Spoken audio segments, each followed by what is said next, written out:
I think ramai orang rasa macam we are at a disadvantage. So kita ni nak berjuang untuk mendapatkan sesuatu yang lebih baik sampai kan you cannot enjoy the journey. But I just want to remind people that even if you don't get anything, don't give up, because it's a continuous journey, and that's where the power of the community comes in. Tak semestinya every time what you advocate for works, so you have to be prepared for failure. So if you go in with the attitude that okay, kita cuba je, what's the worst that can happen?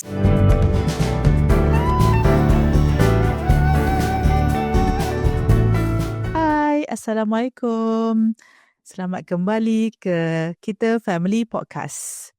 Dalam podcast ini, kami akan membincangkan perihal yang berkaitan dengan makna serta kepentingan hidup bermasyarakat, menghargai keunikan serta kepelbagaian sesama kita dan meraihkan masyarakat kita yang berbilang agama, kaum, kepercayaan, rupa dan juga keupayaan. Kita menghargai hidup secara inklusif yang mengambil kira keperluan segenap lapisan masyarakat, terutama bagi mereka yang kurang atau berkelainan upaya. Hai, saya Didi dari Kota Kinabalu dan di studio bersama saya hari ini adalah Anit. Hello. Dan Desiree. Hi. Well, ini adalah episod ke-68. 2 episod yang lalu, episod ke-66, bersama Nori, kita ada berbincang dan menceritakan, berkongsi cerita tentang bagaimana kita berempat, termasuk Nori, terjebak ataupun tiba-tiba telah menjadi advocate. Dan dalam konteks kita berlima, dalam Kita Family Podcast ini, kami semua adalah ibu-ibu yang mempunyai anak neurodivergent, autistic in particular. So kita nak bercerita hari ini tentang bukan secara personal, tapi bagaimana pendengar dan penonton kita yang mungkin dari kalangan ibu bapa kepada anak-anak neurodivergent ataupun mereka yang neurodivergent sendiri atau sahabat kepada neurodivergent mungkin boleh menjadi advocate. Sebelum itu, apakah maksud perkataan advocate itu? Dan daripada yang saya dapat daripada internet, of course, advocate bermaksud penyokong dan juga mungkin pembela. Tapi dalam bahasa yang biasa selalu kita gunakan ni, bila kita cakap advocate ni adalah mereka yang memperjuangkan hak. Betul tak? Betul. Yes. Itu yang biasa kita faham lah kan bila cakap advocate. Mereka yang memperjuangkan hak. Dan ada juga satu definition yang saya baca sebentar tadi. Selalunya kalau kita bercakap tentang advocate ni adalah mereka yang mewakili sesuatu kumpulan. Kita memperjuangkan hak sebagai wakil. Macam kita sekarang ni advocate kepada anak-anak kita. Tapi of course sekarang ada juga self-advocate, betul tak? Mereka sendiri memperjuangkan apa-apa yang isu-isu yang kita rasa penting lah. Jadi kan kita dah, kalau rujuk balik episod ke-66, kita ceritalah macam mana boleh menjadi advocate, macam mana proses dia, apa yang membuatkan kami secara personal daripada bukan advocate kepada menjadi advocate. So hari ini kita nak berkongsi secara general bagaimana kalau orang lain terpanggil untuk menjadi advocate. So saya nak mulakan dengan Desi. Desi, boleh tak kongsi sedikit kalau seseorang tu nak jadi advocate, apakah antara perkara pertama yang perlu dia lakukan? Okay, so firstly, saya rasa semasa Didi memberi introduction tadi kan, saya terfikir pula sebenarnya bila anak-anak kita mendapat diagnosis, secara langsung lah, kita lah already automatically dah jadi advocate. Terpilih. Yes. Antara yang Terpilih untuk menjadi advocate because we are their first advocate. As parents, we are our children's first advocate. Dan bila anak-anak kita neurodivergent, memang dia menjadi lebih mencabar kerana banyak benda yang kita perlu pelajari. So which brings me to the first point, education and educating yourself. Kan? So katakanlah anak diagnosis autism, kita pergilah belajar dengan lebih mendalam tentang autism dan cuba memahami sebenarnya nak belajar tentang autism ni ada banyak rujukan. There are many types of training and also, if I can say it, there are many versions out there of what autism is. And so it's very important to seek out maybe the latest ones. Bukan nak kata yang lama tu salah. Tak. It wasn't wrong, 30, 40, 50 years ago. But education is always evolving. There's always research, there's always development. We understand so much more now than we did 40, 50 years ago. Simply because of this community of self-advocates yang Didi sebut tadi kan, sekarang ni ada self-advocates. And I think in this particular time we are in, this particular time that we are raising our kids, we are quite blessed in a way that we get to hear from the self-advocates themselves. Kan? So I think in learning sambil mempelajari dari buku ke, dari pergi training ke, atau ada mungkin yang terpanggil untuk pergi melanjutkan pelajaran ke, like in my case I went and did my masters in special education. All these are definitely valid, very important, tapi jangan lupa the self-advocates, because this is where you also get very precious nuggets of information.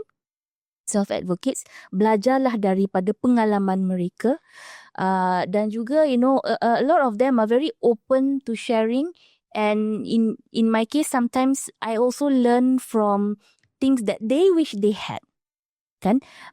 They help me open my mind and widen my perspective, kan? And which leads us to things that neuroaffirming way. So neuroaffirming ni kita memberi, how do I put it? We acknowledge that the brains are operating differently.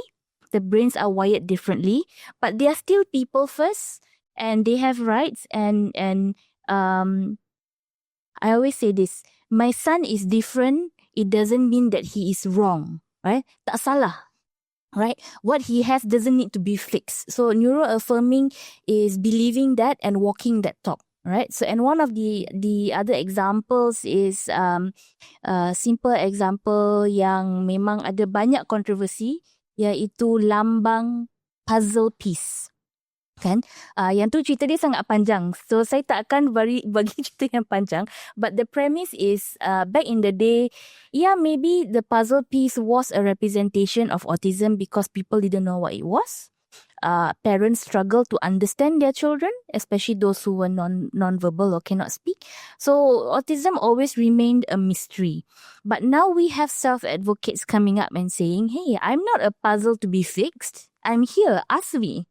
And so I think it's about respecting that. And I must say there are a lot of organizations who have already acknowledged that, and we are very grateful. And kepada mereka yang masih menggunakan puzzle piece, bukan nak marah. But maybe if I could make a personal plea to you to maybe go out there and learn a bit more about what are the other more acceptable lambang or symbols of to represent the neurodivergent community. Which are also a bit less offensive. Yes. And of course, the best way is to always ask the community themselves, include them in the discussions that you have about them.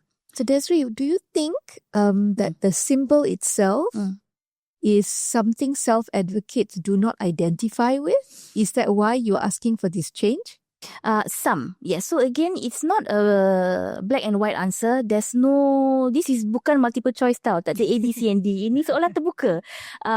Each person is different. Like, while 5 of us on Kita Family, we have the same aim, we have the same goal. Tapi personality kita semua berlainan. Right? Maybe some of us have no issue with the puzzle piece, but some of us maybe take offense. Ni contoh ya, tak semestinya. I'm just saying 5 of us as an example. Ada juga parents and also self-advocates that have no issue with the puzzle piece. Right? Ada yang marah bila dia tengok puzzle piece. So, I think it's important to acknowledge that everyone's perspective is different. We want to be respectful. and move with the times. I think termasuk juga dengan penggunaan warna biru kerana back in the days they believe that lebih ramai mereka yang lelaki kan, lelaki lebih ramai mendapat diagnosis autism berbanding perempuan dalam 4-1 nisbah macam tu. So macam sangat besar lah perbezaannya. Tapi now that we know that actually the ratio is not that big, so ramailah yang tak menerima pula warna biru. So ada macam-macam different opinion lah, not like macam bergaduh, but more to different opinion. But I also like to emphasize that yang kita semua bila mahu menjadi seorang advocate perlu mempunyai knowledge yang cukup, kerana apabila kita nak menyebarkan awareness kan, kesedaran, kita nak menceritakanlah apa itu autism dan sebagainya, kita sendiri perlu mempunyai pengetahuan yang cukup. Kita perlu faham, barulah kita boleh explain dengan cara yang orang lain pun boleh faham. Sebab kalau kita tak faham, I think bila kita explain, orang lain yang dengar pun tak faham. Sebab kan kita punya pemahaman tu tak jelas. Jadi very important kan untuk kita belajar, dan it's a lifelong lah. Perlu belajar lebih lagi, bukan sekadar what we learn in the first 5 years of our children. Lepas tu, dah cukup dah, khatam dah, I dah faham dah autism ni kan. Tak. So that was one of my biggest learnings also kan. I think pernah Desiree share dalam episode where we talk about lifelong learning, where I thought, Desiree buat masters, dah tahulah semua tentang autism. And then, tada, Hans turn 7 years old, dah past the early intervention stage, right? So learning is lifelong, is continuous. And even Till he reaches his teens. Yeah. The hormones kick in. Sekarang dah masuk 10 tahun saya. Oh my God, I see so many changes now. So back to the drawing board, back to learning again. And advocating differently. Advocating differently, absolutely. And I think, I think we'll talk about it more in the next segment about, I think the end goal for me, at least, is hopefully one day Hans will advocate for himself. Right? So right now we model it to him. Yes. And can I just say one more thing about baju biru? Coincidentally, hari ni kami bertiga berbaju biru. And the significance of the colour, sebenarnya colour kita family ni adalah colour warna-warna jalur gemilang. So if you see us in these colours, yellow, white, blue and red is warna jalur gemilang. Not the blue that represents... we don't light it up blue. Yeah. It's the wrong blue, by the way, for that autism is identified with. Yes. So, right. Back to you, Didi. Okay, Anit pula. Okay. So, Desiree dah explain kan cerita mengapa kita perlu belajar dan belajar. Jadi, selain daripada knowledge of autism itself kan, apa lagi yang kita perlu tahu kalau kita nak claim that kita ni advocate? Okay. You're asking a lawyer, so the answer is going to be tahulah hak dan undang-undang. Itu adalah like something obvious for me. Tapi I can tell you why I started learning about it. Sebelum I rasa I boleh advocate. Sebab kita kena tahu apakah boundaries, apakah hak-hak kita, apa yang boleh kita perjuangkan dan apa yang kita kena back down. Ataupun apa yang kita perlu ubah.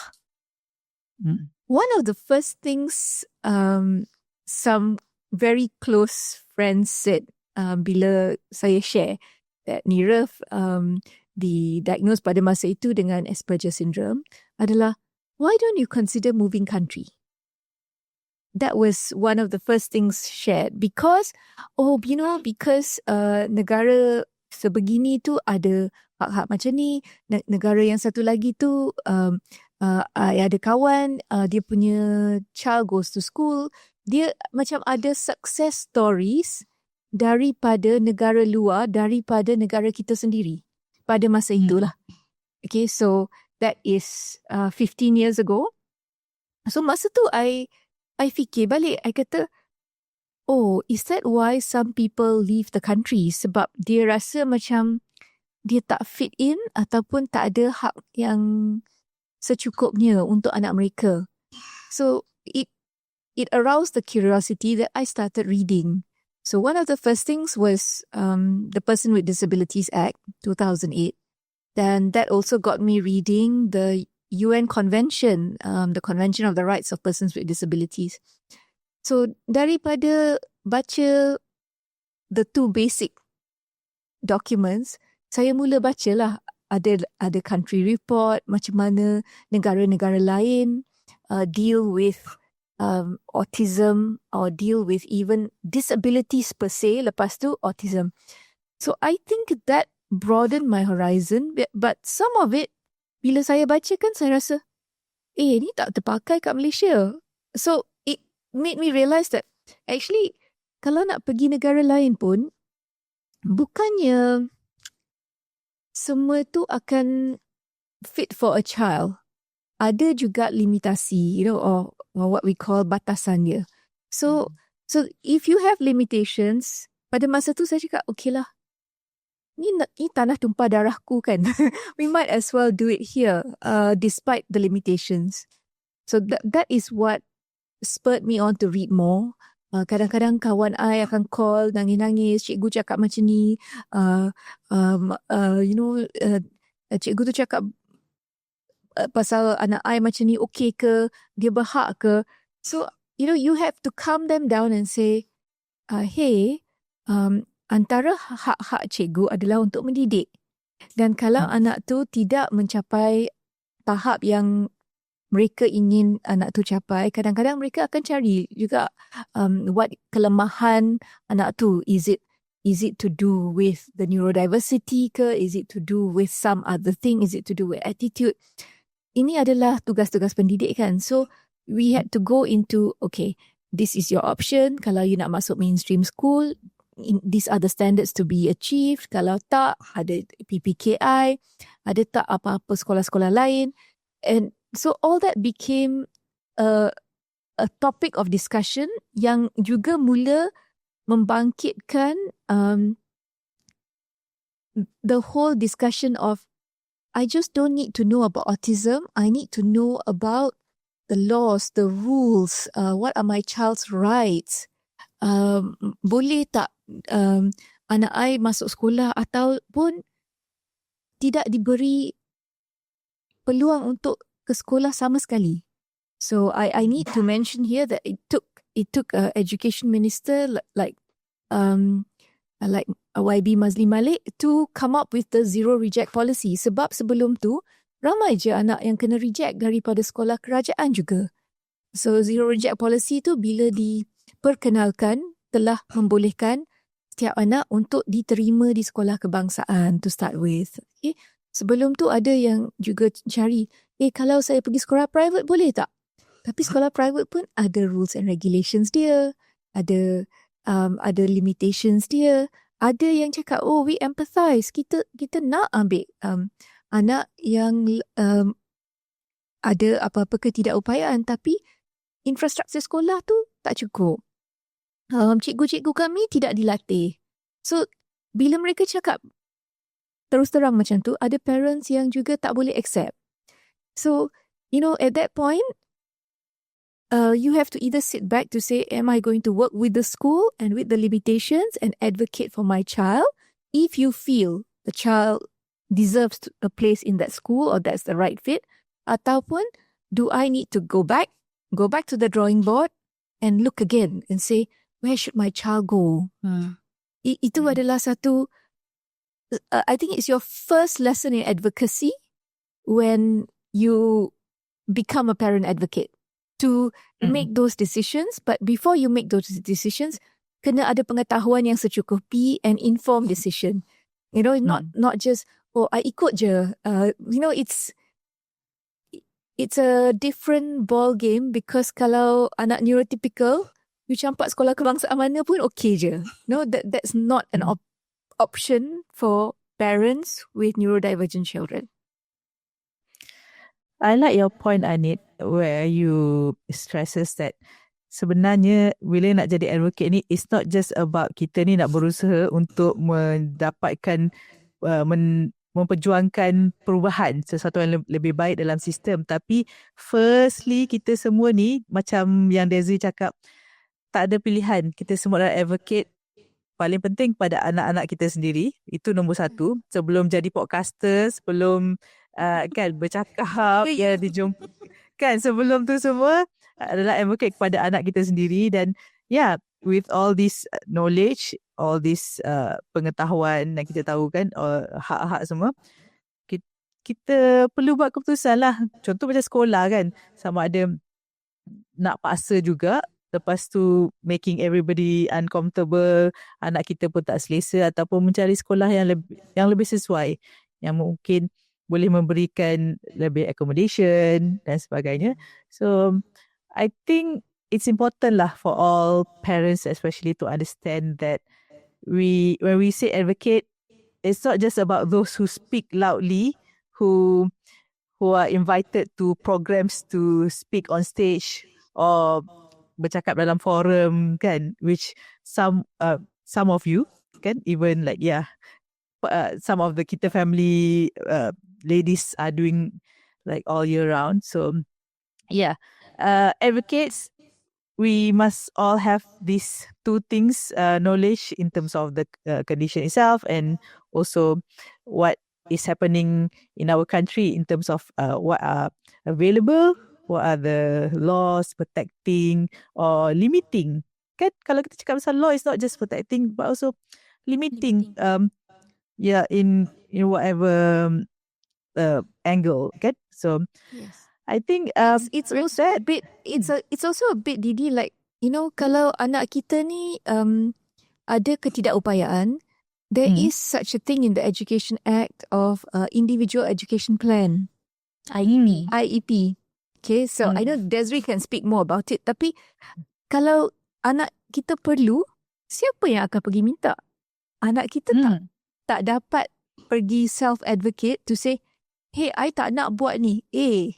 You datang sekolah, you buat syllabus ni. Ni adalah kurikulum yang diajar di sekolah ni.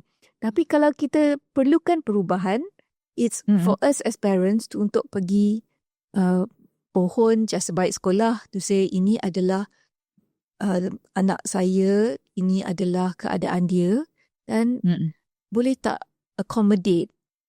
And then di bawah section 28 ada the word reasonable accommodation, kesesuaian yang mudah sabah. Yeah, so if you ask that to say is reasonable, okay. Kalau anak orang lain boleh habiskan 10 matematik punya problem dalam masa 20 minit. Anak saya tu perlu 30 hingga 40 minit. Because of the processing speed and all that. So itu adalah penyesuaian yang mudah sabah. Tapi kalau kita tak boleh ikut kurikulum di tempat pengajian itu, then we have to rethink. Adakah tempat pengajian itu sesuai untuk anak kita? So it's not just about like nak, it's not just about kita nak everything berubah mengikut apa yang kita mahukan. It's not just about what we want, but what is penyesuaian munasabah, kan, reasonable accommodation. That's the things yang memang I think advocate perlu faham lah. Kan kita tak boleh lah kata macam whatever it is, I want my children masuk SK juga, I don't care, tak nak pertimbangkan PPKI ke apa. Well, it's like from case to case lah, kan. So that's why macam it's a bit hard for advocate like us to speak for every children specifically.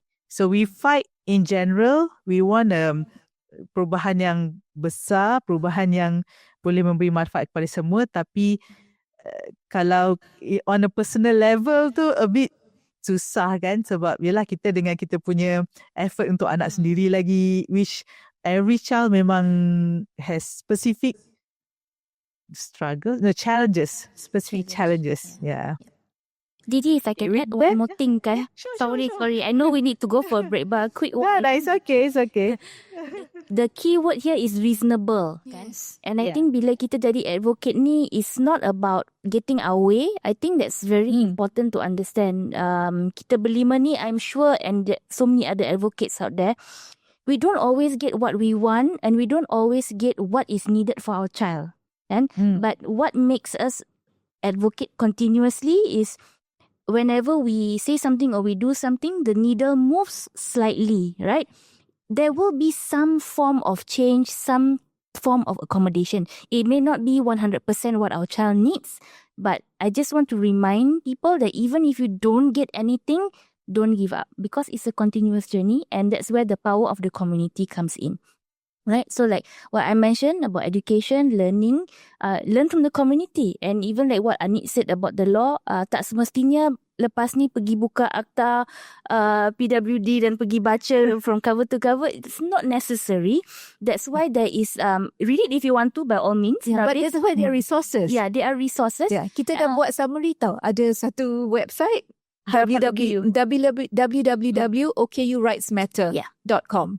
So di website itu ada banyak penjelasan yang telah diberikan, terutamanya apa itu reasonable accommodation, untuk access to pendidikan, access to even like physical access, apakah kekurangan dalam akta, apa yang boleh dibuat, Even info on the OKU card, Even how to info, apply for it, what are the limitations. and then what is ableist behaviour. Sebab kadang-kadang when we are advocates, we are changing the mindset of one person to accept disability. If you can, I always say this, kalau kita berlima dah masuk Kita Family Podcast tu, maybe we are reaching a wider audience. Tapi sebelum ni, kita ada duduk dan cuba menerangkan apa yang kita tahu kepada satu individu. Dan kalau kita boleh make a difference dan berkongsi maklumat dengan seseorang, dengan harapan seseorang itu akan pergi kongsi maklumat dengan orang yang lain, we are already planting a seed for growth, for understanding, and for advocacy in the wider community. Well said. And with that, shall we take a break now? Yes. Okay, let's take a break. See you soon.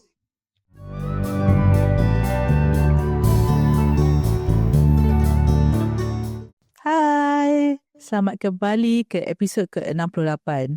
Pada episod ini, kita membicarakan tentang menjadi advocate. So, dalam konteks ini, of course, kami berlima adalah advocate untuk autism specifically, but we talk about neurodivergent as well. We talk about how people are different in many ways. So, tadi kita bercakap tentang betapa kita perlu equip ourselves with knowledge in terms of the condition itself, in terms of what are available in our country. So perhaps this time, can we share and elaborate a bit more tentang, now that we have the knowledge, we know a little bit of things in the country, apa lagi yang kita perlu buat?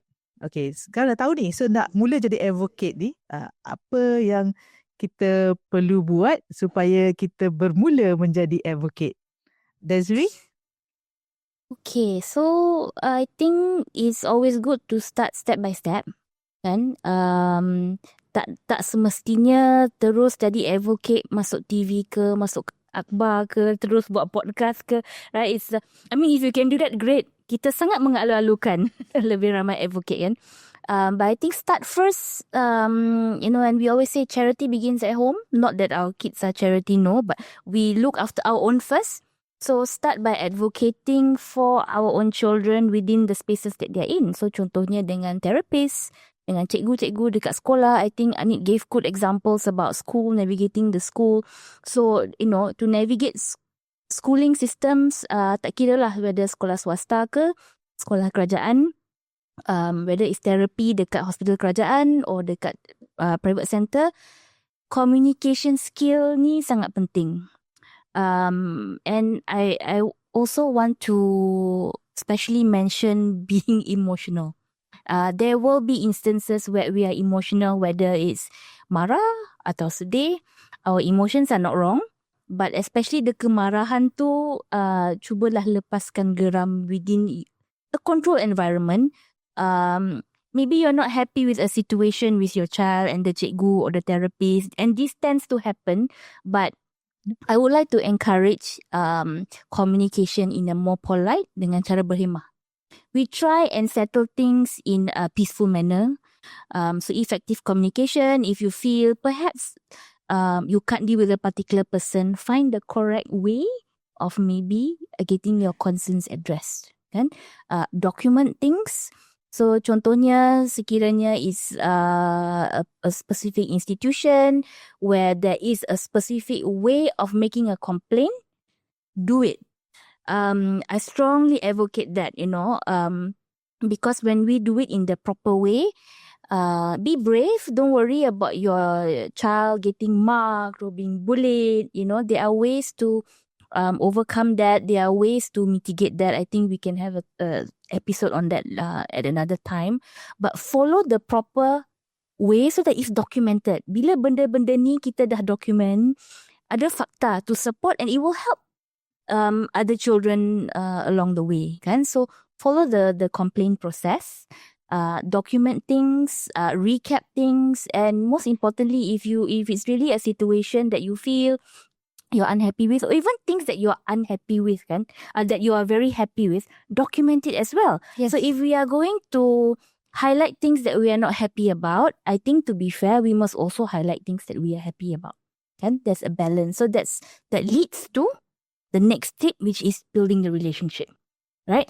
Effective communication leads to you building good relationships. So, from my experience, although we have a very good support system for Hans, memang ada therapist yang kita biasa je with Hans, but there have been times where we disagreed on matters.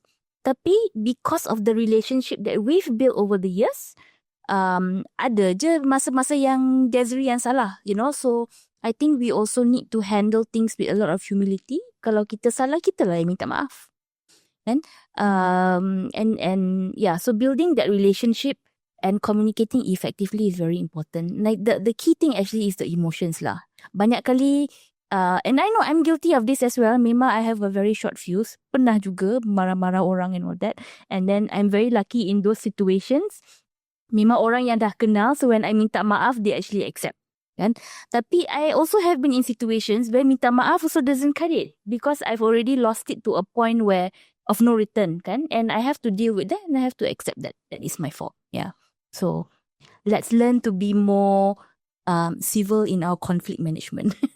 So when Desiree talked about documenting, I think when, as a parent advocate, you start writing things down, it allows you firstly to calm down. That process of writing down or typing out is a process of self-regulation for yourself.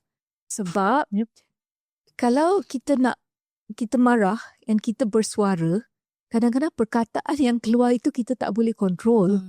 Kalau kita tulis, and kalau kita katalah nak tulis email ataupun nak tulis apa-apa komplain ataupun just in the diary apa yang jadi pada hari ini, kita dapat baca balik sebelum hantar, kita dapat correct, edit and use the correct words, and kita dapat tone down. And for me, the community is also such that if you have other parents, kadang-kadang sebelum hantar, saya dulu pernah juga proofread, pernah juga hantar pada Nori. Cakap, Nori, I nak hantar ni, you rasa harsh tak?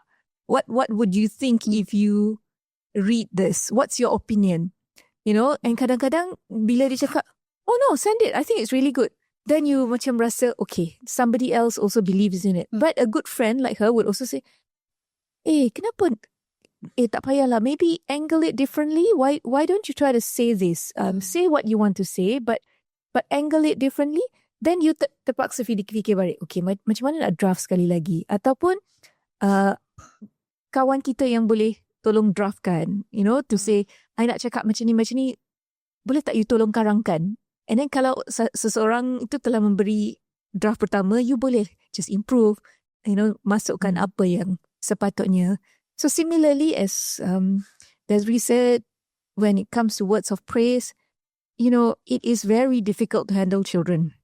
Yeah. So when therapists and teachers receive a letter or an email saying job well done or we appreciate you, it makes their day. They may have had a rotten day, tapi semangat mereka akan kembali. So that's not just for neurodivergent children, but also for neurotypical children. So similarly, when it's a good day and the kids have achieved something, you must learn to acknowledge and say thank you.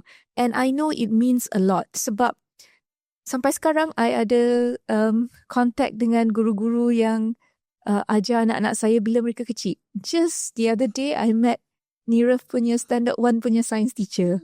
Dan bila saya ceritakan how far he's come, tunjuk gambar semua, dia macam lagi nak lompat. No, because daripada nak suruh dia salin daripada whiteboard tu, punyalah susah, that she was so desperate. One day she said, what will work? How do I get him to do this? Dan bila dia datang tanya, I kata, I know what will get him to do this. So I keluarkan daripada pocket I, Thomas the Tank Engine. So I bagi dia. Kalau dia nak main sekejap, dia perlu habiskan kerja. And it worked like a dream. Sampai dia cakap, oh, I'm taking it back. Every time in my class, I'm bringing it in. Kalau dia habis kerja, dia dapat main. So it, she was making that reasonable accommodation. And in the end, when, he got it, and she was the happiest because she was able to get him to complete his task. Yeah. So it's teamwork really. So when we work with the teachers and the therapists, kadang-kadang our kids act out at home, and when we can't figure it out, sometimes we really can't. The therapist and cikgu lah yang tolong kita, right? So that's why the effective communication, the building relationship is so important, and that is part of advocating for our children.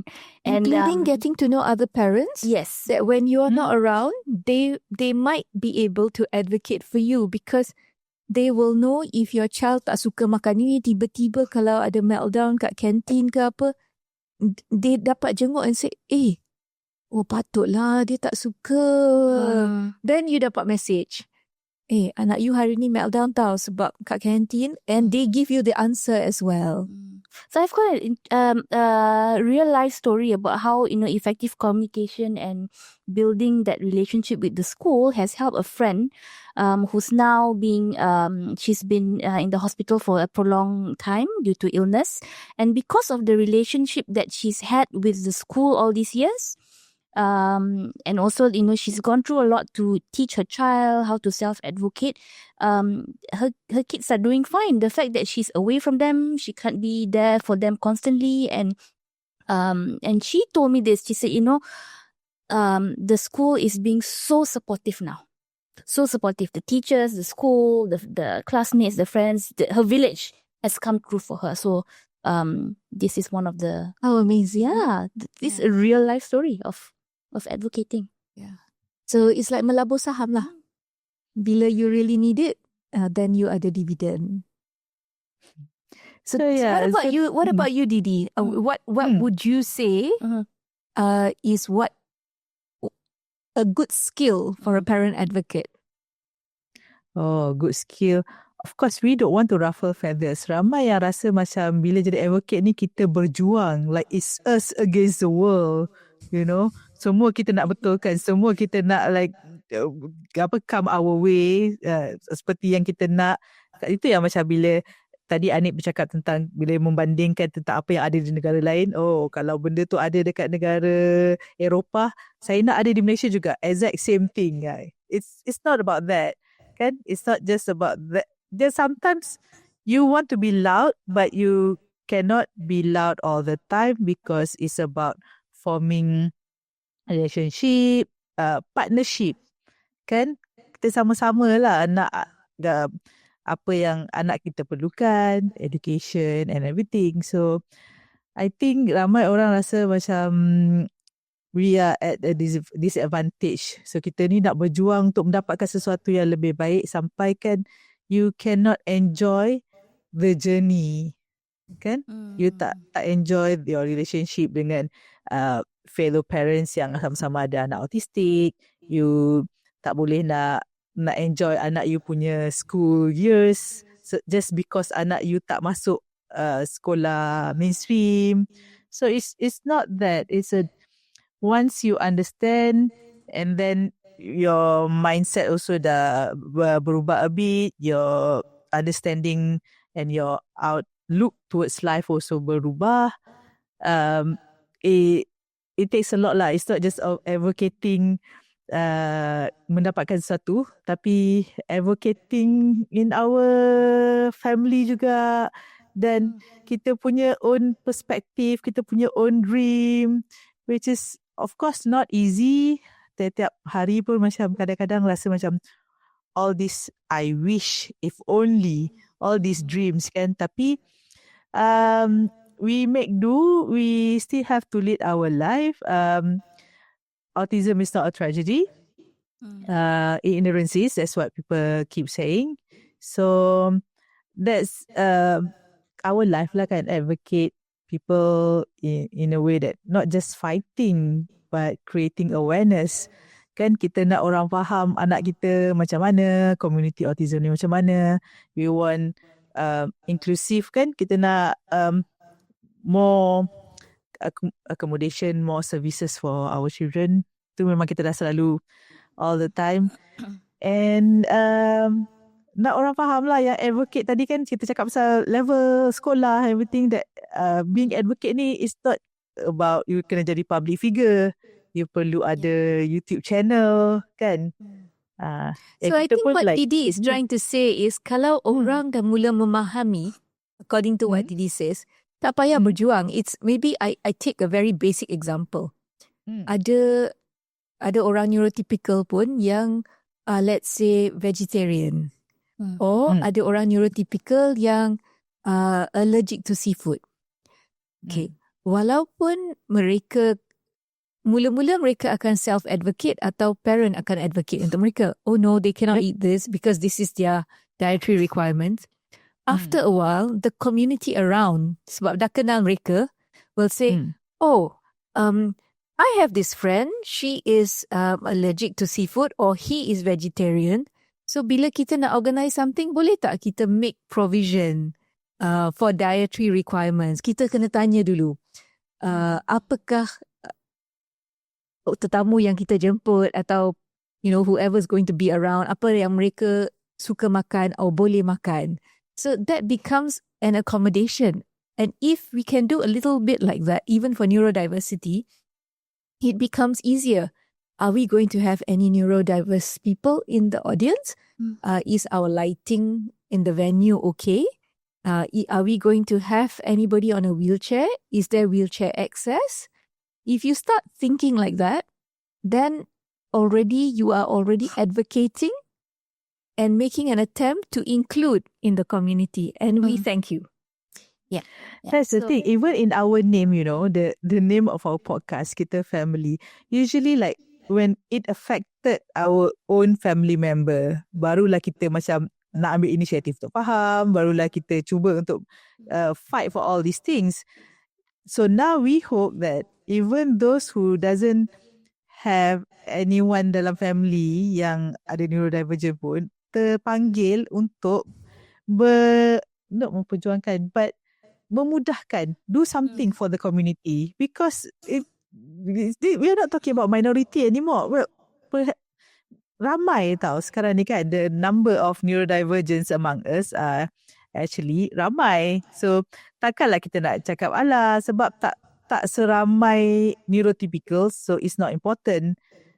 But we have the facts, we have the figures where macam contoh kanak-kanak yang memerlukan PPKI, masuk ke PPKI tapi tak cukup lagi ni. So we need more and better services, and sometimes I think the level of differential services, kan kadang-kadang macam ada untuk high functioning, level 1 and level 3, and level 2 mungkin macam you masuk je lah banyak-banyak sesuai, where do you go kan, so those things kan. So and it's true that one thing else, because sometimes educators they will develop their own skill when they are exposed to neurodivergent children, because they are trained to educate kan.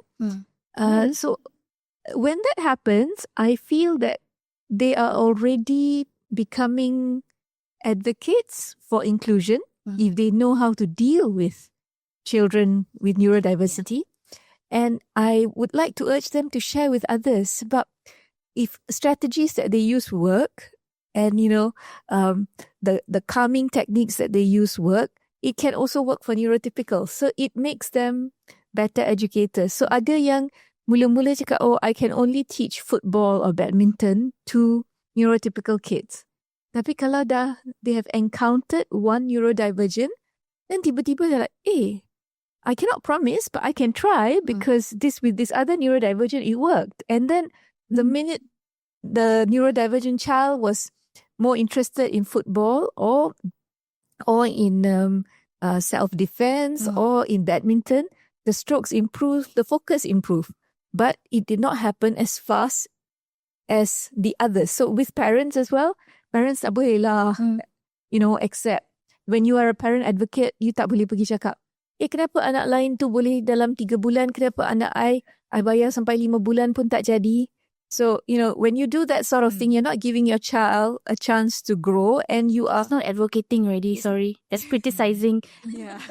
That's really criticizing. So when you advocate, you have to give it time. Yes.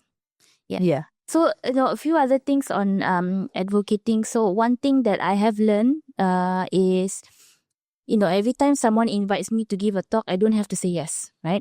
And that is part of my advocacy when I see the topics, for example. So, sometimes I will say, hey, this is a topic that should be spoken by the community. So, invite a self-advocate. So now this is something I consciously do every time I'm invited to be part of a panel or of an event. That's one of my first few questions. Who's your neurodivergent advocate on the panel? And I have also turned down speaking opportunities for those who don't invite neurodivergents to be on the panel. So I say, no, I don't think this is space for me. Thank you. Maybe you can invite someone else. So that's also advocating, but of course not criticizing what they're doing.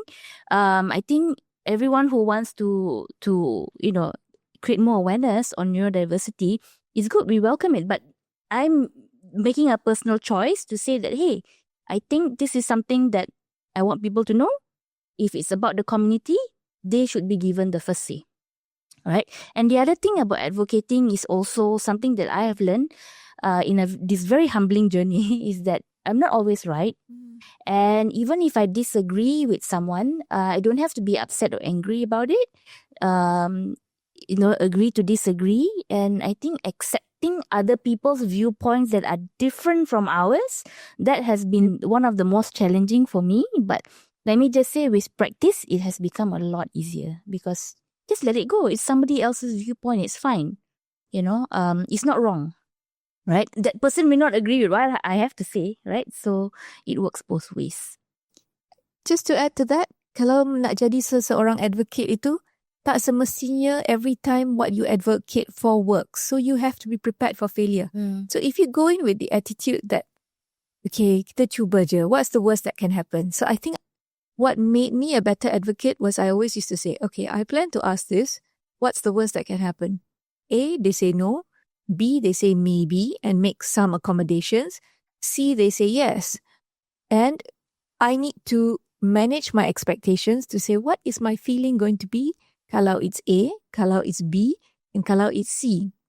Sebab I think the old Anit may have cried if it was A and somebody said no. Tapi lepas tu like, okay, so you cannot do this. What can you do? What can we do together? And then with all the rejections and learning to deal with the rejections, it makes you stronger. And then if you improve and you are able to then work with your child to meet those expectations, itu jadi kemenangan yang sangat besar. Then your confidence to advocate becomes greater. So it's about at the outset planning. Okay, saya nak minta ni. Dah survey ke? Is this the place to go? Okay. What will be the plan kalau dia cakap yes, kalau dia cakap no, kalau dia cakap maybe? Apakah, what are my limitations? Apakah kebolehan saya untuk meet the extra mile kalau macam ni? it is planning your strategy as well when you are an advocate.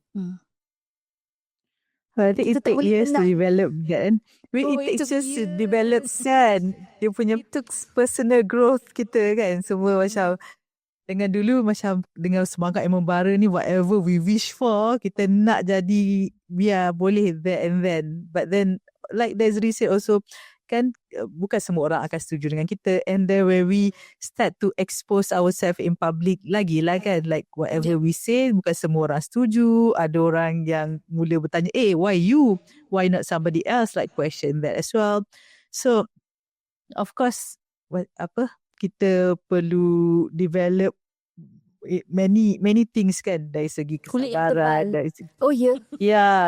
And then respect other people's view walaupun you Dia tak setuju. setuju, yes. Yes kan. But it helps sebab bila anak-anak kita kan dengan dia punya big emotion tu, kita dah handle all these things dalam advocacy work. Anak-anak kita punya big emotion pun kita boleh handle. Mama, I have seen this on other advocates doing this to Mama. So yeah, I can handle you, okay? So I think it helps in your personal life as well. Ada tak tips-tips yang boleh share lagi? I think I want to share one tips dalam kita bersemangat kan, hari-hari kan, macam kita sekarang ni weekly we would try to find topics, apa lagi topics yang kita rasa sesuai dan perlu untuk kita voice out so that people would know that we are serious in our advocacy work. Is self-care.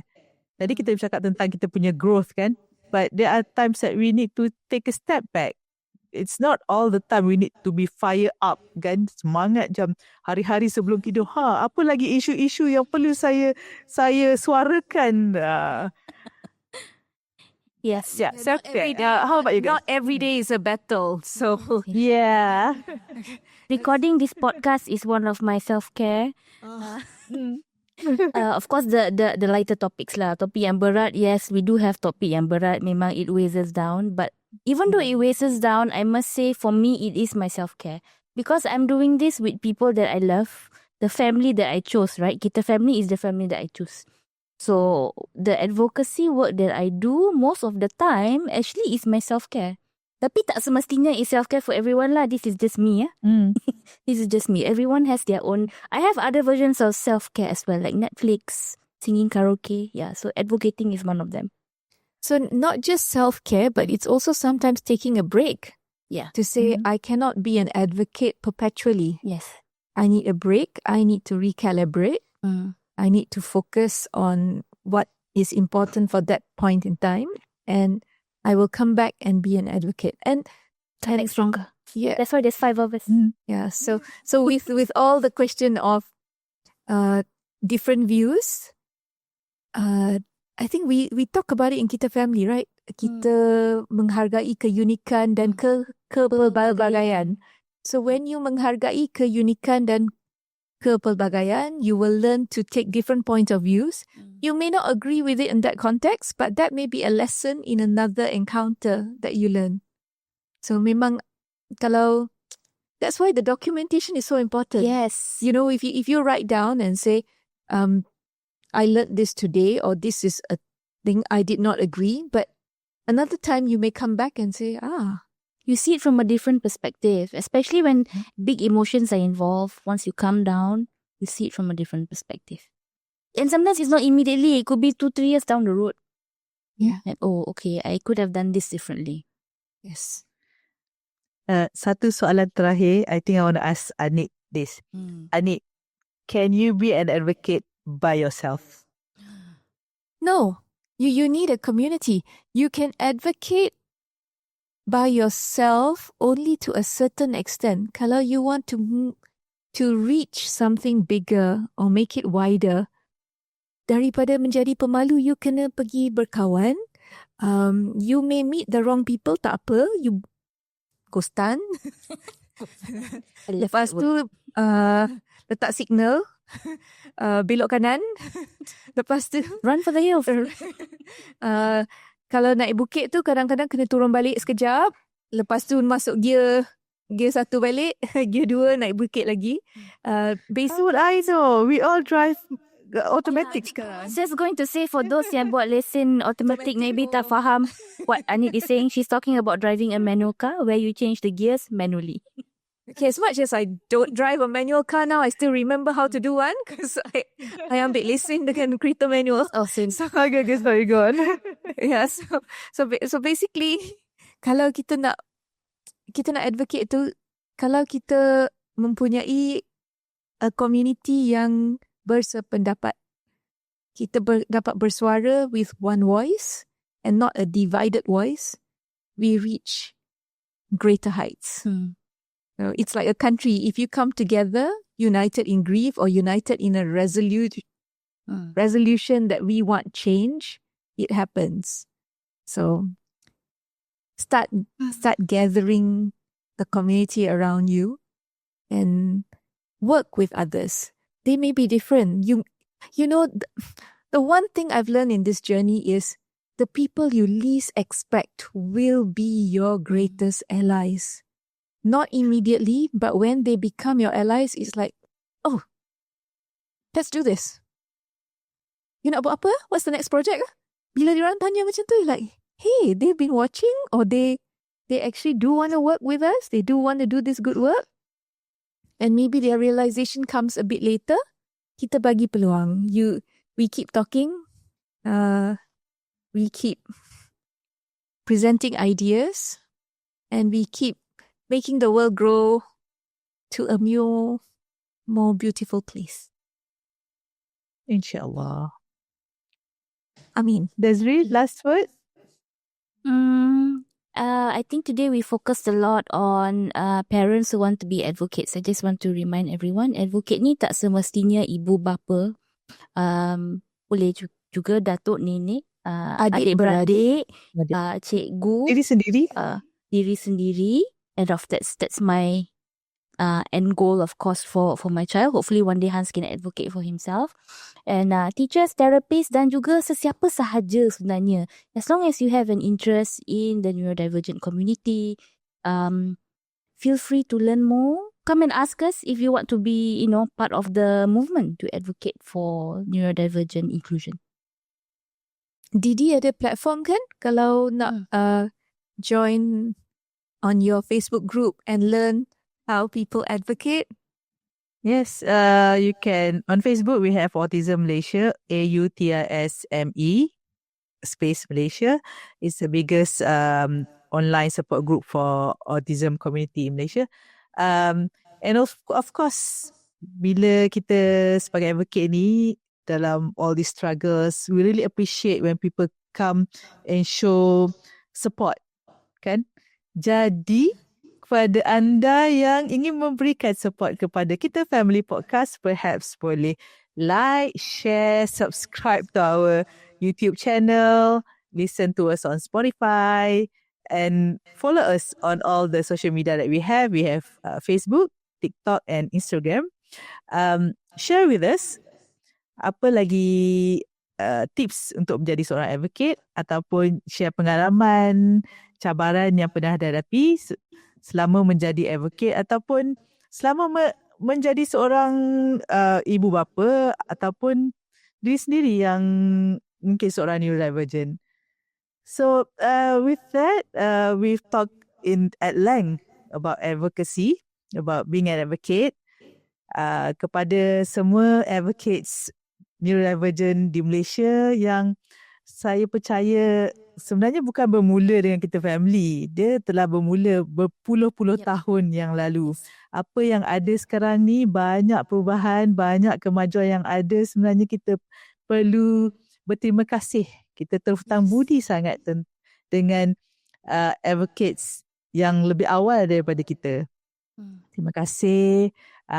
Dan kita harapkan ada juga generasi baru yang akan join kita juga, kan? Join dalam usaha advocacy ni sebab it should never stop lah, because whatever we achieve, we still want more changes towards better condition, better opportunities for everybody. With that, thank you so much to our listeners, our penonton bersama kita dalam episod ke-68. Until then, bye. Bye.